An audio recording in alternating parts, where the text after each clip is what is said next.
નમસ્કાર મિત્રો, આપનું સ્વાગત છે લિયો ઇંગ્લિશ હબના લેક્ચર 12માં 12મા લેક્ચરમાં આપનું સ્વાગત છે અને આજે આપણે શીખવા જઈ રહ્યા છીએ ફોર્મેશન ઓફ એક્ટિવ સેન્ટેન્સીસ એટલે કે કર્તરી વાક્યોની રચના. આપણે આગળના ટોપિકમાં આપણે જોયું છે કે એક્ટિવ, પેસિવ અને ન્યુટ્રલ એમ 3 પ્રકારના વાક્યોમાં આપણે વિભાજન કરેલું છે અને એ પ્રમાણે આપણે એ ત્રણેય પ્રકારના વાક્યો જે આપણે ગુજરાતીમાં રોજ વિચારીએ છીએ, બોલીએ છીએ, એનું અંગ્રેજી આપણે કરવું હોય, અત્યાર સુધી આપણે જે પણ કંઈ શીખ્યા છીએ એ નિયમો અને બધું જ ઉપયોગ કરીને આપણે એને શીખવું હોય તો કેવી રીતે શીખીએ, ખૂબ જ મહત્ત્વનો આજનો આપણો ટૉપિક છે. અને અત્યાર સુધી આપણે ખૂબ જ ભરપૂર ગુજરાતીમાં માહિતી બધી એકત્ર કરી છે, શીખ્યા છીએ, માર્ગદર્શન મેળવ્યું છે.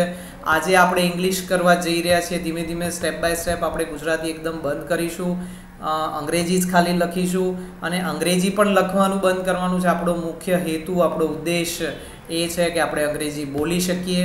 પરંતુ એમાં અત્યાર સુધી આપણે જે કંઈ પણ શીખ્યા છીએ મિત્રો, આગળના લેક્ચર્સ તમે રિફર કરી લેજો, આગળના વિડીયોઝ રિફર કરી લેજો.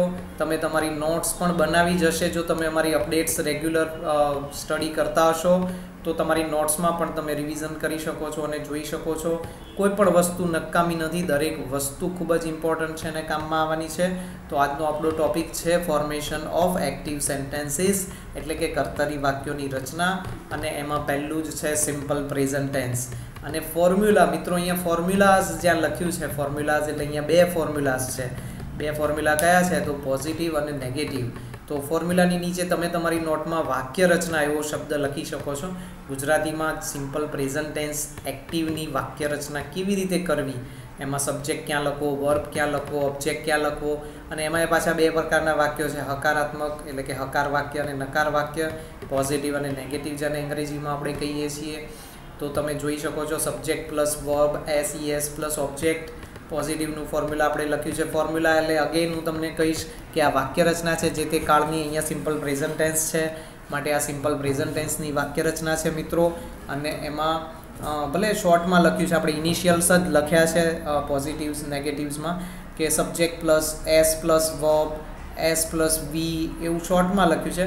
પણ આપણે બોલતી વખતે પ્રેક્ટિસ રાખવાની કે વાંચતી વખતે એવી પ્રેક્ટિસ રાખીશું કે એને આપણે સબ્જેક્ટ બોલીએ, સબ્જેક્ટ પ્લસ વર્બ. અને જે ડાર્ક બ્રાઉન કલરમાં અંડરલાઇન કરેલું છે એ SES, સબ્જેક્ટવાળું SES નથી, એ અલગ છે. એનો નિયમ આપણે આના પછી તરત જ ભણવા જઈ રહ્યા છીએ. પરંતુ હાલ એ ખાસ ધ્યાન રાખીએ કે આ ફોર્મ્યુલા બોલવું કેવી રીતે. તો subject plus verb, SES plus object પોઝિટિવનું ફોર્મ્યુલા છે. નેગેટિવનું ફોર્મ્યુલા આ રીતે બોલીશું, વાક્ય રચના આપણે આ રીતે બોલીશું: subject plus do oblique does અથવા તો subject plus do does plus not plus verb plus object. અહીંયા વર્બના પછી SES નથી લખવાનું, જે ડાર્ક બ્રાઉન કલરમાં મેં લખ્યું છે અને અંડરલાઇન કર્યું છે એના માટેનો નિયમ છે. હવે એ નિયમ શું છે એ આપણે અહીંયા નીચે જોવા જઈ રહ્યા છીએ. તો પહેલો જ આપણો નિયમ આપણે જોઈશું. એ નિયમમાં આપણે સમજી શકીશું કે ક્યારે કયા સંજોગોમાં પોઝિટિવ વાક્યમાં વર્બ પછી જ SES લખવાનું છે, નેગેટિવમાં વર્બ પછી SES નથી લખવાનું. પણ પોઝિટિવમાં પણ ક્યારે લખવું એનો નિયમ છે. અને ડુ ઓબ્લિક ડઝ જે નેગેટિવમાં ઓપ્શન આપેલો છે એ બેમાંથી એક ક્યારે લખવું, ડુ ક્યારે લખવું, ડઝ ક્યારે લખવું, એના માટેનો નિયમ આપણે જોવા જઈ રહ્યા છીએ. એના માટે એક ટેબલ તમારા સમક્ષ હું રજૂ કરી રહ્યો છું. તો આ ટેબલ તમે જોઈ શકો છો મિત્રો. એમાં સ્પષ્ટપણે લખ્યું છે કે જ્યારે સબ્જેક્ટ તરીકે તમે જુઓ, પહેલી કોલમમાં લખ્યું છે સબ્જેક્ટ તરીકે હી, શી, ઈટ, નામ એટલે કે ત્રીજો પુરુષ એકવચન. જો આપણે પ્રોનાઉન જાણતા હોઈએ તો પ્રોનાઉન્સનો જે નાનકડો ટોપિક છે એમાં હી, શી, ઈટ, નામ, મારા પપ્પા, મારો ભાઈ, મારા મમ્મી, કોઈ અમારા શિક્ષક હોઈ શકે છે, સરકાર હોઈ શકે છે, કોઈ પણ ત્રીજી વ્યક્તિ. ત્રીજો પુરુષ એકવચનની વ્યાખ્યા મિત્રો હું તમને કહું તો 2 વ્યક્તિ વાત કરતા હોય અને કોઈ પણ ત્રીજી વ્યક્તિ વિશે વાત કરીએ અને ત્રીજો પુરુષ એકવચન ટૂંકમાં આપણે સમજી શકીએ છીએ. અને ના ખબર પડે તો આ હી, શી, ઈટ અને નામ, રાઈટ, એ આપણો ત્રીજો પુરુષ એકવચન જ્યારે સબ્જેક્ટ તરીકે હોય ત્યારે પોઝિટિવ વાક્યમાં શું ફેરફાર થાય અને નેગેટિવ વાક્યમાં શું ફેરફાર થાય. તો પોઝિટિવ વાક્યમાં ત્રીજો પુરુષ એકવચન સબ્જેક્ટ તરીકે હોય ત્યારે પોઝિટિવ વાક્યમાં ક્રિયાપદ પછી S અથવા ES લખવાનું છે. SES પછી મેં સ્ટાર કર્યો છે. કેમ? તો એમાં પાછો પેટા નિયમ છે, S લખવો કે ES લખવો, ક્યારે S લખવો અને ક્યારે ES લખવો એનો નિયમ આપણે આના પછી તરત જ શીખવા જઈ રહ્યા છે મિત્રો. તો એ પણ ખાસ નોંધ કરતા રહેજો. આ પહેલા બે કાળ સિમ્પલ પ્રેઝન્ટ ટેન્સ અને આના પછીના લેક્ચરમાં આપણે સિમ્પલ પાસ્ટ ટેન્સ શીખવા જઈશું. આ બે કાળ જ થોડાક નિયમોવાળા અને થોડુંક ધ્યાન માગી લે એવા હોય છે. બાકી ખરેખર બધા જ કાળની વાક્ય રચનાઓ ઓછા નિયમો અને ખૂબ જ સરળ છે. આ પણ સરળ છે. તમે બાય પ્રેક્ટિસ તમે એને ઇઝી બનાવી શકો છો અને બનાવજો જ, કારણ કે આ બે ટેન્સનો બહુ જ ઉપયોગ થાય છે. તો મિત્રો ફરીથી આપણે આ નિયમ તરફ આગળ વધીએ કે ક્રિયા પછી SES લખવાનું છે.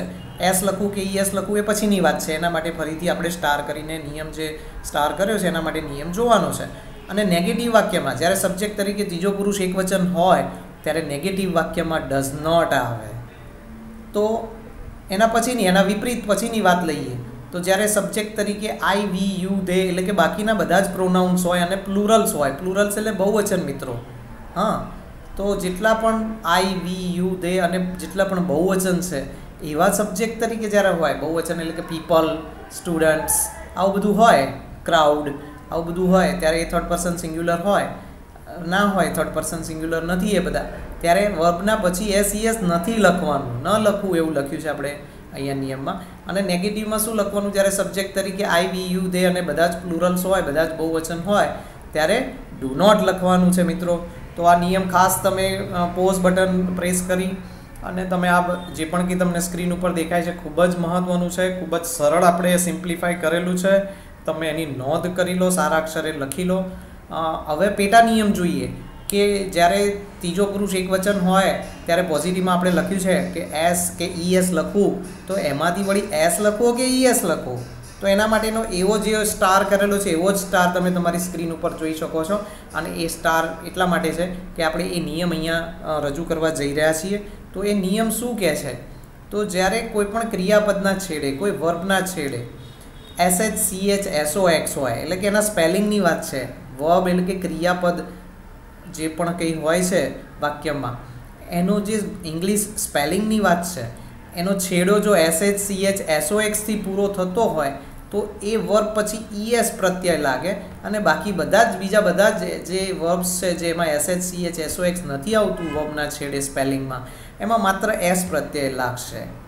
રાઈટ મિત્રો? નીચે એક્ઝામ્પલ પણ આપેલા છે. ટીચ, એમાં સ્પેલિંગ CH થી પૂરો થાય છે. ટીચ એટલે શીખવાડવું કે ભણાવવું. રાઈટ? તો એવું જ્યારે કોઈ વાક્ય હોય અને સબ્જેક્ટ ત્રીજો પુરુષ એકવચન હોય ત્યારે આપણે ES પ્રત્યય લગાડીશું. એટલે ટીચનું ટીચીસ કર્યું છે, ગોમાં પાછળ O આવે છે, જે પેલા 5 ડાર્ક બ્રાઉન કલરમાં મેં લખ્યા છે. ગોમાં OB છે, ગોનો અંત કેવી રીતે થાય છે? O થી થાય છે. તો એમાં પણ ES પ્રત્યય લાગ્યો છે, અંડરલાઇન મેં કરી છે મિત્રો, તમે ખાસ ધ્યાન રાખજો. પરંતુ બીજા કેટલાક વર્બ એવા હોય કે જેમાં SHCHSOX થી પૂરું ના થતું હોય, જેમ કે પ્લે, એમાં Y છે છેલ્લે. હા, રન, એમાં N છે છેલ્લે. તો જે પેલું SHCHSOX વાળા અક્ષરો એમાં નથી સ્પેલિંગમાં, તો એમાં માત્ર S પ્રત્યય લાગશે. અને માત્ર ને માત્ર ત્રીજો પુરુષ એકવચન સબ્જેક્ટ તરીકે હોય ત્યારે. જો બીજા બધા ત્રીજો પુરુષ એકવચન સિવાયના જો સબ્જેક્ટ હોય તો આ જે સ્ટારવાળો પેટા નિયમ છે મિત્રો એ ધ્યાનમાં જ નથી લેવાનું આપણે. હા, આ તો ત્રીજો પુરુષ એકવચન હોય ત્યારે જ આ નિયમ ધ્યાનમાં લેવાનો છે. તો ઝડપથી મિત્રો તમારી નોટમાં આ બધું જ લખી લો સારા અક્ષરે. હવે આપણે કેટલાક એક્ઝામ્પલ્સ જોવા હું તમને લઈ જઈ રહ્યો છું. તો નેક્સ્ટ પેજ ઉપર આપણે જઈશું અને એમાં કેટલાક એક્ઝામ્પલ્સ આપણે જોવાના છે કે કેવી રીતે આ બધા જ નિયમો જે અત્યારે આપણે શીખ્યા, ફોર્મ્યુલા તમે લખ્યું, હા, તમે નિયમ લખ્યા, પોઝિટિવ નેગેટિવ વાક્યોમાં શું લખવું, SES ક્યારે લખવું ક્યારે ના લખવું, આ બધાનો તમે નિયમ લખ્યો, પેટા નિયમ પાછો લખ્યો કે SHCHSOX હોય તો ES લગાડવાનું, નહીં તો S લખવાનું. હવે આ બધું કેવી રીતે એપ્લાય કરવાનું, તો આવો એ પણ જોઈએ કે આપણે કેવી રીતે ગુજરાતી વાક્યનું અંગ્રેજી કરી શકાય છે. તો મિત્રો પહેલું જ વાક્ય છે, હું ધોરણ 9 ભણું છું. એવું મારે એક ગુજરાતી વાક્ય છે. મારા મનમાં વિચાર આવ્યો કે મારે કોઈને મારા વિશે કહેવું છે કે તમારે તમારા વિશે કોઈને કહેવું છે. તો હું ધોરણ 9 ભણું છું. તમારે સબ્જેક્ટ ઓબ્જેક્ટ વર્બ વાળો જે આપણો ટોપિક હતો એમાંથી શોધીને સબ્જેક્ટ ઓબ્જેક્ટ વર્બ ફોર્મ્યુલા પ્રમાણે લખવાના છે. ફોર્મ્યુલા કયું? તો હમણાં જ જે આપણે પોઝિટિવ નેગેટિવ વાક્ય રચના લખી એ તો ક્રમ છે. વાક્ય રચના એટલે ક્રમ છે કે વાક્યમાં, ગુજરાતી વાક્યમાંથી તમે પહેલાં સબ્જેક્ટ શોધીને લખો, પછી વર્બ આવવો જોઈએ. વર્બને નિયમ પ્રમાણે SES લાગે તો લાગે. અહીંયા સબ્જેક્ટ તરીકે હું એટલે કે ત્રીજો પુરુષ એકવચન નથી. તમે જુઓ, રિફર કરો તમે, તો I હોય સબ્જેક્ટ તરીકે તો સ્ટડીની પાછળ મેં SES લખ્યું નથી. તમે ડાર્ક બ્રાઉન કલરમાં જોઈ શકો છો કે I study in standard 9th A, I don't study in standard 9th B. હવે મેં કેવું કર્યું કે નેગેટિવ વાક્યો હોય છે, ઘણી બધી જગ્યાએ નેગેટિવ વાક્યો પણ આપણે બોલવાના હોય છે. એવું નથી કે આખી જિંદગી આપણે પોઝિટિવ જ બોલવાનું હોય. ઘણીવાર નકારાત્મક પણ બોલવું પડે આપણે, કે સાંભળવું પડે, તો સમજવા માટે પણ એ જરૂરી છે. તો અર્થ બદલાય નહીં એવી રીતે મેં નેગેટિવ વાક્ય બનાવ્યું છે. તમે જુઓ, હું ધોરણ 9 A માં ભણું છું અને નકારાત્મક વાક્ય જે લખ્યું છે I don't study in standard 9th B, એનું ગુજરાતી શું થશે? હું ધોરણ 9 B માં નથી ભણતો, હું તો ધોરણ 9 A માં ભણું છું. સમજ્યા મિત્રો? તો આવી રીતે પોઝિટિવમાં અહીંયા મેં ડુ નોટનો ઉપયોગ કર્યો છે. કેમ?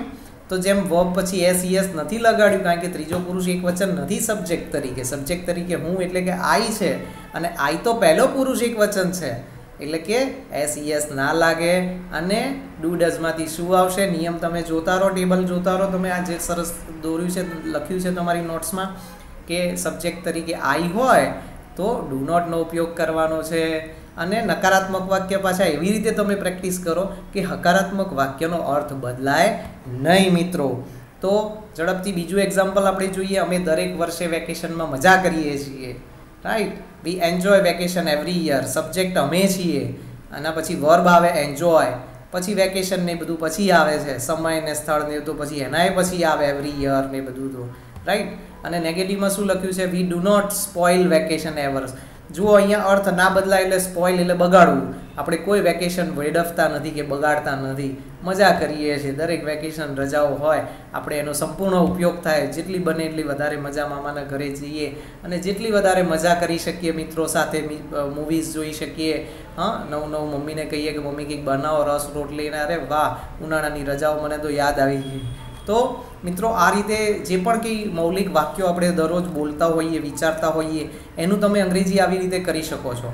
હવે આ બે એક્ઝામ્પલ એવા છે મિત્રો કે જેમાં સબ્જેક્ટ એટલે કે કર્તા ત્રીજો પુરુષ એકવચન નથી, અને એટલા માટે વર્બના પછી SES નથી લગાડ્યું. અને નેગેટિવમાં ડુ નોટ કે ડોન્ટ, તમે ડુ નોટ પણ બોલી શકો છો કે લખી શકો છો, કોઈ જ ખોટું નથી. અને એનું ટૂંકું રૂપ છે ડોન્ટ, એનો પણ ઉપયોગ કરી શકો છો, કોઈ જ પ્રોબ્લેમ નથી. તો વી ડોન્ટ સ્પોઇલ એટલે બગાડવું વેકેશન એવર. ક્યારેય અમે વેકેશન વેડફતા નથી કે બગાડતા નથી કે જતું કરતા નથી. હા, તો હવેના બે એક્ઝામ્પલ હું એવા તમને રજૂ કરવા જઈ રહ્યો છું કે જેમાં સબ્જેક્ટ ત્રીજો પુરુષ એકવચન હશે, થર્ડ પર્સન સિંગ્યુલર હશે, અને એમાં વર્બના પછી S અથવા ES લાગશે, રાઈટ? નેગેટિવમાં ડઝ નોટનો ઉપયોગ થશે. તો આવો મિત્રો ફટાફટ ત્રીજું વાક્ય જોઈએ. ગણેશ અસુરો સામે લડે છે. સરસ વાક્ય છે. ગણપતિ ગજાનન. તો ગણેશ ફાઇટ્સ ધ ડેવિલ.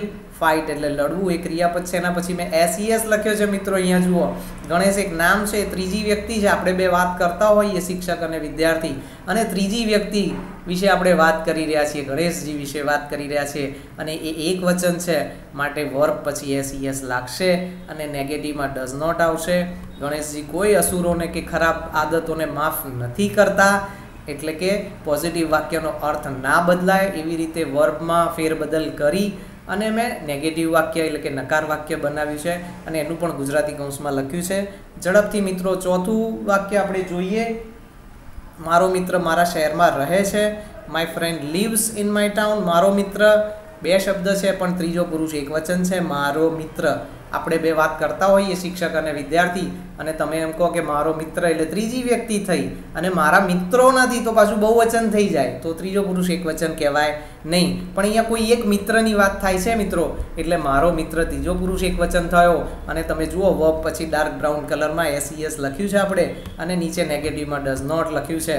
અને એ અર્થ ના બદલાય એટલે મેં સિટીની કે ટાઉનની જગ્યાએ મેં શું કરી નાખ્યું? કોલોનીમાં. એ મારા શહેરમાં રહે છે, પરંતુ મારા મોહલ્લામાં કે મારી શેરીમાં રહેતો નથી.